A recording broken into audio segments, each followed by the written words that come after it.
Hello everyone, আমি Chaiti and welcome back to my channel. সবাই কেমন আছো? সবাই ভালো আছো? আজকে ছিল গণেশ চতুর্থী এবং সবাইকে জানাই গণেশ চতুর্থী অনেক শুভেচ্ছা এবং অভিনন্দন। তো এখন তো মুম্বাইয়ের মতো কলকাতাতেও অনেক গণেশ পুজো হচ্ছে দেখা যাচ্ছে।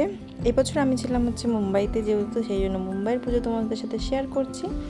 তো বাড়িতেই ছোট্ট করে ও পুজো করেছিল দিদি, এবং এটা ছিল পাশের বাড়ির একটা পুজো, এবং সেই বাড়িতে কিছু প্রসাদ দিতে চলে গেছিলো। এবং এটা ছিল সোসাইটির পুজো, যেটা কিন্তু দেখতে খুবই সুন্দর হয়েছিল। এখানকার দেখলাম যে প্যান্ডেলে সেরকমভাবে আয়োজন না করলেও কিন্তু মূর্তি কিন্তু খুব সুন্দর সুন্দর মূর্তি আনে। তো আজকে থেকে সোসাইটিতেই খাওয়া দাওয়া, রাতের ডিনারটা সোসাইটিতেই হবে, মানে 5 দিন তো টানা খাওয়া দাওয়া এখানেই থাকে। তো ভাবলাম সন্ধেবেলা বাড়িতে কি করব, সেই জন্য একটু বেরিয়ে পড়লাম। দেন 3 জনে মিলে অটো করে একদম বেরিয়ে পড়েছি, কারণ আজকে ছিল জামাইবাবু একটু অফিসের মিটিং, সেই জন্য ও যেতে পারেনি, সেই জন্য ভাবলাম অটো করেই যাই।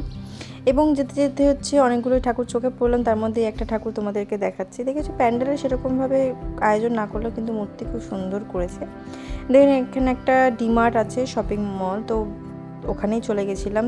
দিদি ঘরের কিছু টুকিটাকি জিনিস কিনবে, আর মাও কিছু জিনিস দেখছিল। আমার এই ছোট ছোট প্যানগুলো দেখতে এত কিউট লাগে যে বলার মতো নয়, ভীষণ সুন্দর লাগে। হ্যাঁ, বেশি কাজ হয়তো হয় না, কিন্তু তাও দেখতে খুব সুন্দর লাগে, এবং ছোট ছোট জিনিস বাসনপত্রগুলো খুব সুন্দর লাগে। তারপর এখানে একটা পর্দা দেখছিলাম, যে পর্দাটা খুব ভালো লাগছিলো, এবং নিয়েছি পর্দাটা উপরের ঘরের জন্য।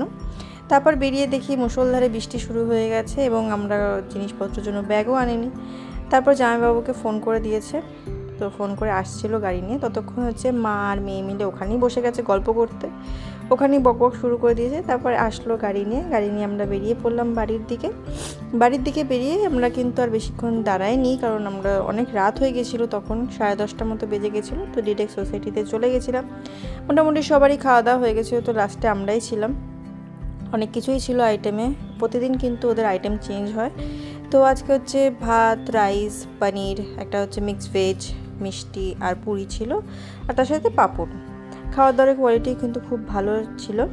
দেন আমি আর মা বাড়ির দিকে রওনা দিই এবং বাড়ি চলে আসি। এই তো আজকের ব্লগটা এই অবধিই ছিল। যদি ভালো লাগে লাইক, কমেন্ট অ্যান্ড শেয়ার করো, আর আগামী দিনে কীরকম ব্লগ দেখতে চাও সেটা জানিও।